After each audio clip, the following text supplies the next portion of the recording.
So Spain is a country that has thousands of years of history, and let me tell you, what's held it together is the food, especially the peasant food. Anyways, today that's exactly what we're doing. We're making a classic Spanish country soup. Now this is a recipe that dates back hundreds of years, where peasants made dishes just like this, with ingredients they grow in their own land that were affordable and nutritious, folks. Not only is the soup packed with so many great flavors, but it's very easy to make and it promises to fill your body with so much goodness. This video is sponsored by Tienda.com. You know that Tienda is an online superstore focusing on selling all things Spain for your home and kitchen, and they've been around since 1996. And like I always tell you, they have the best selection of Spanish ingredients, like artisan Spanish cheeses, the famous jamón serrano and jamón ibérico, the beautiful canned seafood from Spain, Marcona almonds, olives, and all the spices you need to make all your favorite Spanish recipes.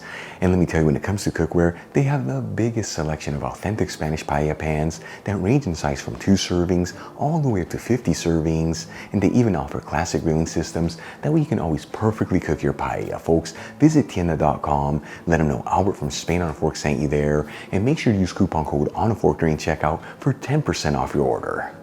Alright, let's just dive right into this recipe. I'm going to heat a stock pot with a medium heat and add in a generous 2 tablespoons of extra virgin olive oil, which is about 35 milliliters. After heating the olive oil for about 1 minute, I'm going to add in 1 onion that I roughly chopped, 1 green and 1 red bell pepper that I roughly chopped as well, 1 carrot that's been peeled and thinly sliced, and 4 cloves of garlic that have been thinly sliced as well. And we'll mix the vegetables around, that way they're all coated in that olive oil.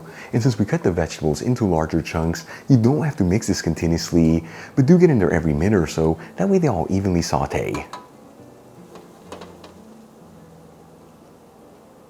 After about 4 to 5 minutes, and all the vegetables are lightly sauteed and that onion is nice and translucent, I'm going to add in half a cup of tomato sauce, which is 115 grams.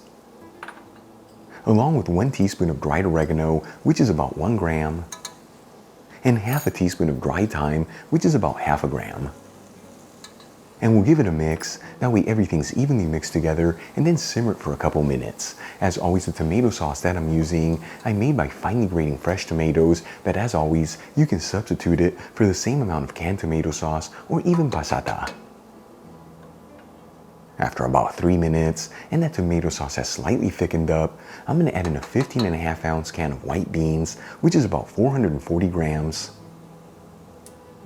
And we'll season with sea salt and some freshly cracked black pepper.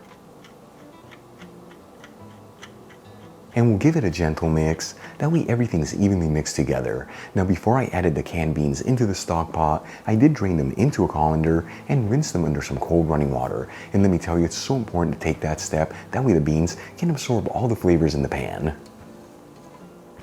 Then we'll add in 3 cups of vegetable broth, which is about 710 milliliters. Of course, to make this recipe, you can totally use water, but let me tell you, by using the broth, it really elevates the flavors of the soup.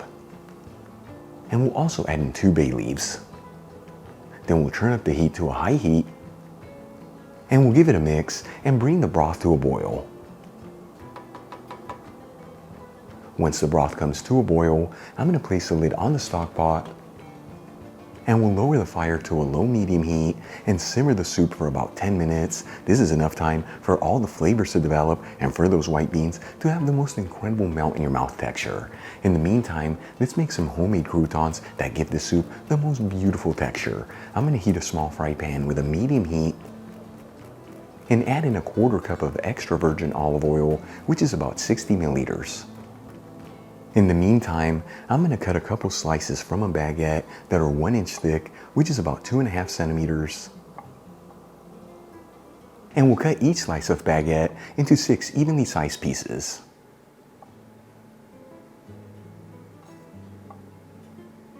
Once the olive oil is nice and hot, I'm going to add in the pieces of baguette,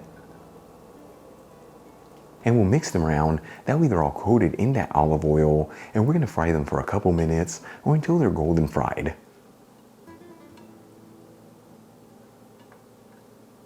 Then we'll remove the pan from the heat And we'll transfer the pieces of fried bread over some paper towels, making sure they're all in a single layer.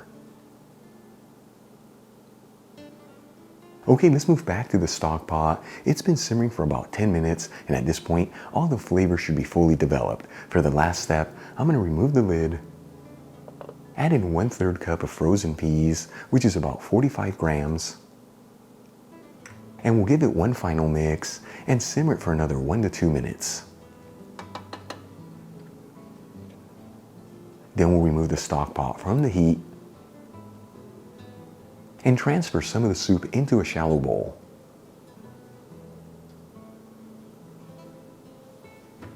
For the final touches, we'll add in some of our homemade croutons over the soup, add in a couple hard-boiled eggs that I cut into quarters. You can veganize this recipe by omitting the eggs, but let me tell you, the eggs are traditionally used in this recipe. And we'll sprinkle it with some finely chopped fresh parsley. Check it out, our classic Spanish country soup is done, made with the most humble ingredients, beautiful presentation, and the kind of food that's gonna fill your body with so much goodness. Let's give it a try and see how it turned out. I'm telling you, today we are in for a treat because this soup looks absolutely delicious. Grab a little bit of everything, including a crouton. Here we go. It wasn't incredible texture and flavor. Seriously, check it out. I wish I could hand it over to you. Once again, proving that less is more. We used humble ingredients, no special equipment, and still created one of the best recipes we've ever done here on Spain on a Fork. Give the soup a try at home and I promise you're gonna absolutely love it because it is that good. Really quick before I go, shout out to a couple of my patrons, Martin Giddings, Araminda Garimea, Robert Manahan, Linda Bufano, and Hollis Helmichi. And guys, thank you so much for being patrons of Spain on a Fork. You know how much I appreciate you. If you enjoyed today's video, hit that like button as it really helps out the channel. Leave me a comment below, and as always, don't forget to share this video with your family and friends. That way our Spain on a Fork community can continue to grow. Till the next time, hasta luego. Just doesn't get any better than that. It's like,